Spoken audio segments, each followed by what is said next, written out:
Durante la última ola de terror de principios de los años 50, cuando Ana Aimátova no solo tenía prohibido publicar, sino que además sometía en su departamento a razias periódicas y hasta le habían puesto micrófonos ocultos, su táctica para evitar el cepo literario era dar a memorizar a 7 personas de su máxima confianza cada poema que escribía. Nadeza Mandelstam no pudo ser de la partida porque ya conservaba en su cabeza todos los poemas de su marido Osip. Pero la joven, Natalia Gorbanevskaya, no tenía miedo y vivía en el mismo edificio de Aimátova.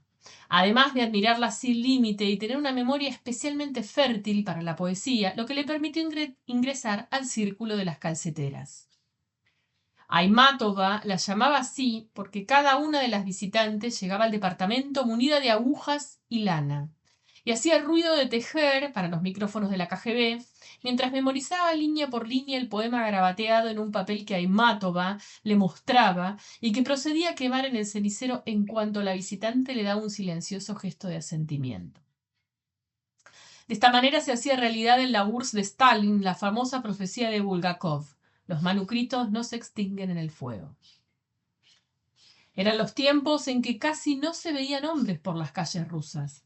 O habían muerto en la guerra, o Stalin los había hecho desaparecer en las purgas, o el miedo los había convertido en soplones. Mentira, quedaban los jovencitos.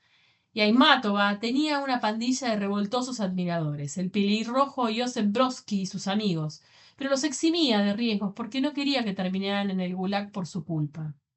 Ya había visto caer a sus 2 maridos y a su único hijo. Prefería valerse de mujeres. Hay una hermosa anécdota de esa época. Nadezhda Mandelstam iba en colectivo lleno que se bamboleó al pasar por un pozo. Se agarró del brazo de la persona que tenía al lado y al darse cuenta que era una viejita tan esmirriada e inmaterial como ella, le pidió perdón con vergüenza, pero la viejita contestó: no es nada. Las mujeres como usted y como yo somos de hierro. La joven Natalia también era de hierro.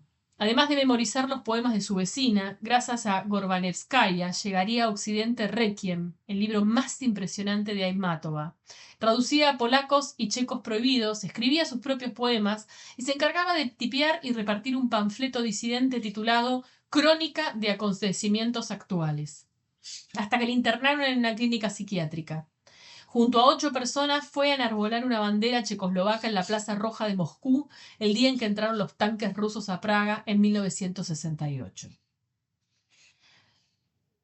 Korbanevskaya había ido a la plaza con su bebé en brazos y los de la KGB, para que no se dijera que no respetaban la maternidad, esperaron a que dejara de amamantar a su hijo y recién ahí se la llevaron. La soltaron a los 2 años.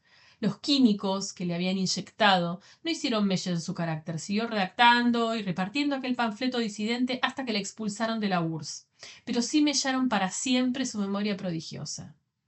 Ahora, cuando le pedían que recitara poemas en las reuniones clandestinas, las otras mujeres la ayudaban a terminarlos porque se trabucaba por la mitad. En lo que nunca claudicó fue en recibir y cobijar a todas las esposas o hijas de disidentes que quedaban desamparadas, primero en su país, después en su exilio en un monobloc de París. Antes de morir retornó a Rusia. Se cumplían 40 años de la entrada de los tanques rusos a Praga, y ella quería volver a manifestar a la Plaza Roja. Volvió a caer presa también, esta vez arrestada por la policía de Putin. La liberaron porque la sabían casi póstuma, pero la expulsaron de nuevo, y habría muerto apátrida si los polacos y los checos, en un gesto conmovedor, no le hubieran dado ciudadanía honorífica por su contribución a la poesía y a la verdad. La ciudadanía honorífica no incluía sostén monetario, así que Gorbanevskaya murió pobre en París. Su hijo se estaba preguntando cómo pagar el entierro cuando se presentó un viudo a ofrecer sus condolencias. Ofreció también una tumba vecina a la de su esposa muerta en el cementerio de Passy. Gorbanevskaya había ayudado a esa mujer en la URSS. El viudo se había vuelto a casar y se iba a vivir a Australia. Así que se dio su parcela. Por eso es que los restos de Gorbanevskaya yacen junto a los de aquella compatriota, que representa a todas las mujeres que Gorbanevskaya ayudó en vida sin pedir nada a cambio. En su cocina de Moscú siempre había mujeres que criaban solas a sus hijos y que continuaban con la práctica de tejer calceta contra el régimen. Entre ellas había una muchacha que ocuparía años después su lugar. Su nombre era Ludmila Ulitskaya, pero entonces solo era conocida por su diminutivo, Liuska. Yo no era una disidente. Era la chica que lavaba los platos mientras ellas hablaban. Pero recuerdo cada cosa que decían, incluso cada cosa que pensaban, aunque ninguna de ellas se fijara en mí, dijo Ulitskaya hace poco. Sí se fijaban en ella. Y cuando le preguntaron a Gorbanetskaya quién era esa muchacha tan callada, de pelo corto y pecho chato, ella contestaba, Liuska. Liuska es escritora, ya van a ver. Liuska era hija de judíos, motivo por el cual se le negó el ingreso a la universidad, y terminó trabajando en un laboratorio, inoculando ratas. El día del juicio enfrentaré mi sentencia hundida hasta las rodillas en ratas muertas, ha escrito. En aquel laboratorio se volvió ávida consumidora de samizdats hasta que la pescaron leyendo uno. Era la novela Éxodo, de León Uris. Ahora que puede comprarse en cualquier librería, nadie la lee porque es de una mediocridad pavorosa, pero por ese libro quedé en la calle. Así llegó Ludmila a lo de Gorbanevskaya y gracias a ella consiguió su siguiente trabajo en el teatro de cámara judío en la región de Verivozdán, en la frontera con China.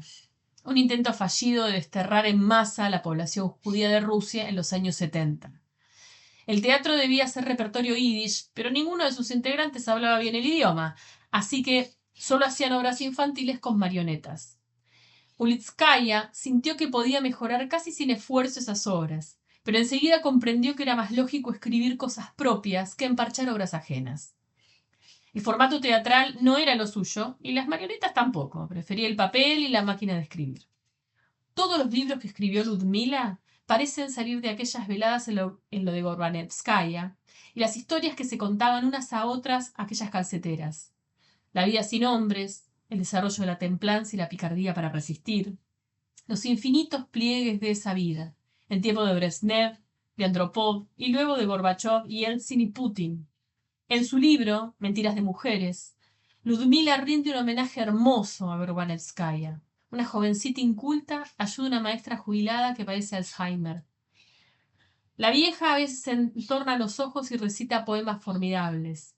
He aprendido cómo se hunden los rostros, cómo surca el sufrimiento las mejillas. En vez de sabiduría, experiencia, bebida insípida que no apaga la sed. La jovencita copia los que más la conmueven en un cuaderno. Cuando muere la vieja, asisten al velorio todos sus exalumnos. La jovencita siente que ninguno aprecia en su real medida a la difunta, así que se abre el cuaderno y comienza a recitar aquellos poemas copiados en su letra infantil. ¿No entienden todavía qué clase de persona era?, les dice con voz trémula. Y descubre, para su consternación, que todos esos poemas que ella creía que eran obra de la viejita habían sido escritos en realidad por la legendaria Anna Aimátova.